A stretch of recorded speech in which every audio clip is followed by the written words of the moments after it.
Está Francesc Tarrés. Francesc es profesor de la Universidad Politécnica de Cataluña, también en la UOC, en el Centro de Imagen y Tecnologías Multimedia y en la Escuela de Cinematografía SCAC. También es CEO de UGIAC Technologies, que es una empresa spin-off de la UPC dedicada al análisis de datos audiovisuales. A su lado está Antonio León. Antonio es CEO de TICmedia, que es una empresa de tecnología centrada en el desarrollo de herramientas para optimizar la gestión y explotación del contenido audiovisual. A su lado, Virginia. Virginia Bazán es actualmente subdirectora del Fondo Documental de Televisión Española, donde hasta ahora se ocupaba de la gestión de proyectos de innovación. También es secretaria general de la Federación Internacional de Archivos de Televisión, FIAT, IFTA. ¿Lo he dicho bien, Virginia? Siempre me lío con las siglas. Y por último tenemos a Carlos González. Buenos días. Es catedrático de la Universidad de Castilla-La Mancha, director del Centro de Tecnologías y Contenidos Digitales y además es socio fundador y director creativo de Furious Koalas, una spin-off de la universidad especializada en los sistemas interactivos y la inteligencia artificial. Buenos días a todos. La mayoría de vosotros habéis participado en uno o en varios de estos proyectos, así que conocéis bien de lo que estamos hablando. Pero a mí me gustaría un poco, porque yo creo que aquí hay público de todo tipo, ¿no?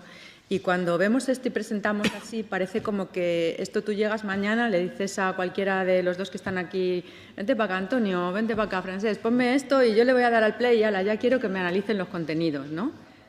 ¿Qué opináis de esto? ¿La gente cuando quiere acercarse a esta tecnología está esperando realmente esto?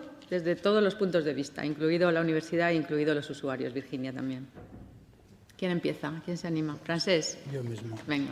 Bueno, la verdad es que con la evolución que estamos teniendo últimamente en temas de inteligencia artificial, muchas veces la gente espera que, bueno, en pocos segundos puedas proporcionarle la herramienta que están buscando, ¿no? Y no es siempre tan fácil, no es siempre tan evidente. A ver, pensemos un poco, yendo a cosas más básicas, ¿qué son los metadatos? Los metadatos han existido siempre. El otro día, cogiendo una foto de mi padre, por detrás vi que estaba anotado mamá y yo en San Sebastián 1952. Esto es un metadato. Otros metadatos, no sé, mirando cintas de audio de cassette, apuntábamos el número que aparecía en el radiocasete y después, bueno, apuntábamos la canción. Estos son metadatos. De lo que estamos hablando ahora son de metadatos que tienen el mismo significado, es decir, estos metadatos nos aportaban información de lo que había dentro de la imagen o dentro del casete sin necesidad de tener que escuchar o que ver esta información. Lo que estamos buscando es exactamente lo mismo, pero de una manera automática. Que haya máquinas que nos empiecen a dar datos y que con estos datos tengamos una información sin verlo, sin ver el contenido, que tengamos una información de qué hay en cada sitio. Claro, esto nos da mucho poder, ¿no? Porque nos simplifica mucho el entendimiento del contenido. En temas de televisión está clarísimo, pero yo creo que quizá el siguiente paso, que no hemos hablado aún todavía, es que esto se puede extender también al usuario. Es decir, estos metadatos los puede tener un estudio de televisión, una distribuidora, un broadcaster, pero también los puede proporcionar al usuario en el player. Y decir, pues bueno, te voy a hacer un resumen de estas noticias y te voy a marcar directamente cuáles son las páginas de información internacional, de información deportiva, de información de espectáculos, de manera que tú, si quieres, puedas navegar de manera automática por las partes que te interesan, por los presentadores que te interesan, por las noticias que te interesan. Estos son pasos que todavía hemos de dar, ¿no? Entonces, ¿qué está pasando? Está pasando que hay muchas empresas. Hoy en día una de las maneras de obtener metadatos es a partir del speech-to-text. El speech-to-text es coger la voz que hay en un programa de televisión o en un programa de radio, pasarlo a texto y después analizar a partir de este texto dónde están los contenidos más importantes. Pero también, como comentaba ella, no sé, nosotros ahora estábamos en un proyecto y teníamos que producir para cada minuto de televisión, para cada minuto un pequeño resumen, un resumen que tenían que ser casi palabras clave de lo que estaba ocurriendo, dónde estaba ocurriendo, cuál era la noticia. Y bueno, cogimos el speech to text, el texto de todo este minuto, pero además, claro, necesitas más cosas. Necesitabas los caracteres que aparecían en la pantalla. Esto te da muchas pistas. Generalmente, si son informativos, en los caracteres de la noticia de la pantalla te aparece el resumen de la noticia. Identificar también si estabas en un estudio o estabas en un exterior, si estaba una persona entrevistando con un micrófono o era un vídeo de otras características, ¿no? Entonces, uno de los estudios que hicimos es, a partir solo del texto, cómo podíamos sacar los metadatos de este resumen, y lo que nos dimos cuenta es que cuando, además del texto, estábamos poniendo los caracteres OCR, los nombres de los presentadores que salían o de las personas populares que salían, más el tipo de escenario con el que estabas trabajando, la calidad de aquello mejoraba muchísimo. Entonces, el sistema aprende por copia. Antes se ha dicho mucho aquí, aprende por correlación, son sistemas correlativos. Antes lo hemos explicado muy bien en la reunión anterior, ¿no? En el momento en que nosotros entrenamos primero esto con Noticias del País. Cogimos todo el artículo y el título. Y a partir de un texto le decíamos que produjera un artículo. Y aquello funcionaba bastante bien. Se copiaba lo que hacían en los artículos del País.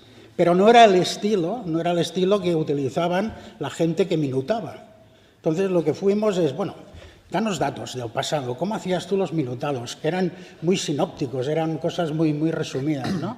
Le entramos estos datos y ¡pum! Y de repente la máquina aprendió el espíritu del minutador, le decía yo.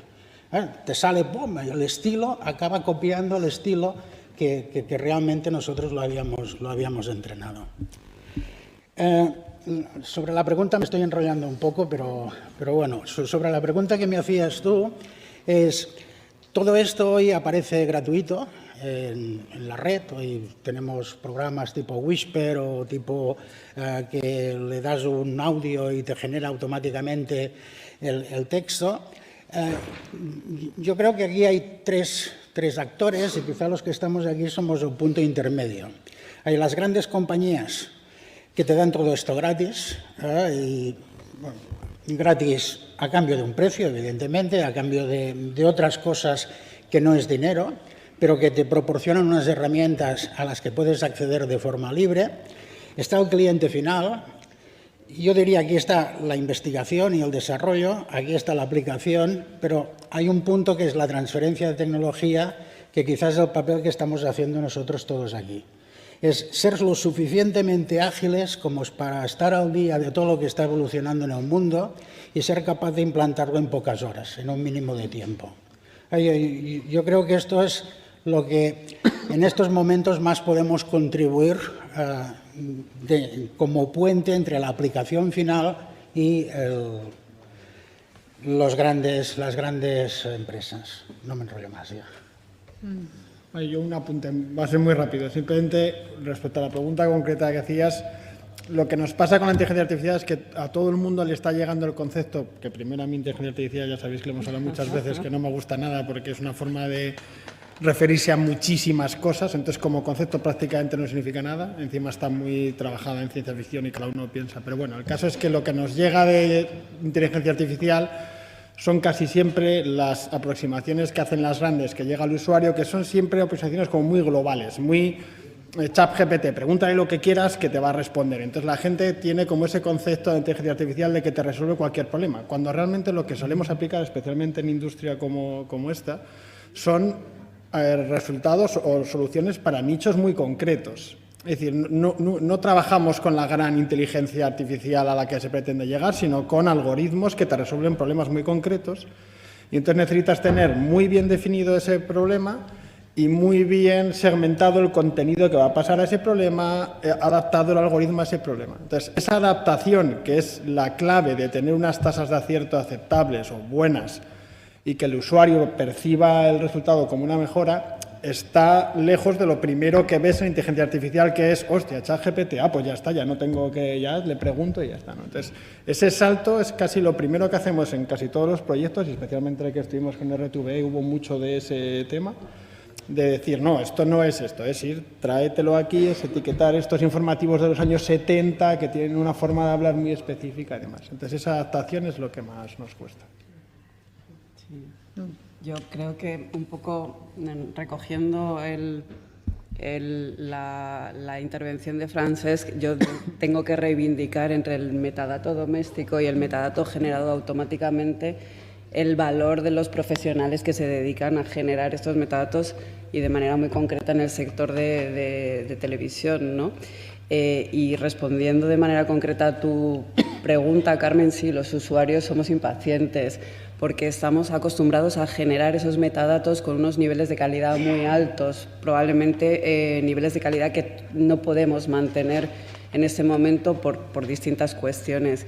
Entonces, esperamos de la tecnología mucho más de lo que nos puede dar. Y en este caso concreto del proyecto de metadato automático para el Archivo de Radio y Televisión Española, hemos hecho una labor, yo creo que bastante importante, de formación de los profesionales que van a hacer uso de esa tecnología para que conozcan cuáles son sus limitaciones, qué pueden esperar, cómo pueden influir en su desarrollo y, por tanto, que tengan una percepción justa de la tecnología y, por otro lado, que se sientan cómodos aplicando esa tecnología. Claro, porque en realidad la gente cómo cambia o cómo se adapta de un trabajo que hacía de una manera y de repente le llega algo que no tiene nada que ver y que encima lo percibe de entrada como algo negativo porque es peor de lo que ellos hacían, ¿no? Eso ahí hay una labor importante, ¿no? Y en el caso de la gente joven, Carlos, que vosotros tenéis, ¿creéis que están más abiertos a cambiar las cosas? ¿Creen que tienen más impaciencia y que esperan poder encontrar lo que tienes tú en tu WhatsApp, que le puedes dictar y ya lo tienes en su ámbito profesional, o ellos no se quedan al margen y aceptan todo lo que viene y ya está?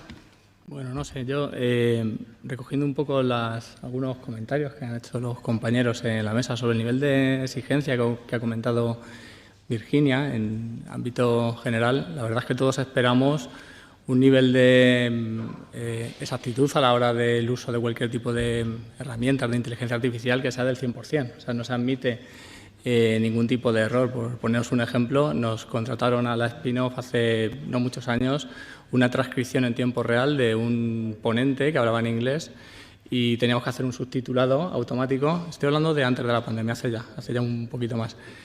Y montamos toda la infraestructura para hacer la detección, la transcripción. Llegamos a una tasa de reconocimiento y de éxito del 98%, pero en un momento en la charla era no supervisado, entonces iba escupiendo los datos en tiempo real y en un momento dado metió un taco que no había dicho el ponente.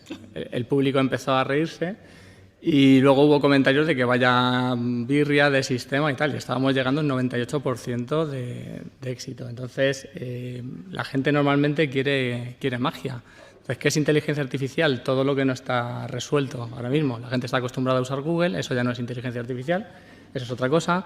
Entonces, vamos pidiendo más y más. Yo le doy un poco la analogía a lo que ocurrió con la fotografía, ¿no? Quizá las herramientas que tenemos ahora mismo y la gente joven, pues, bueno, todo el público en general está acostumbrado a utilizar pues las últimas avances que van ocurriendo. Cuando empezó la fotografía, pues hubo también mucho revuelo y decían, oh, es que esto va a quitar mucho empleo, ¿no? A día de hoy cualquiera puede hacer una fotografía con el móvil, pero hacer una buena fotografía, pues no todo el mundo, porque tienes que entender composición, tienes que entender luz, tienes que entender cómo van las lentes.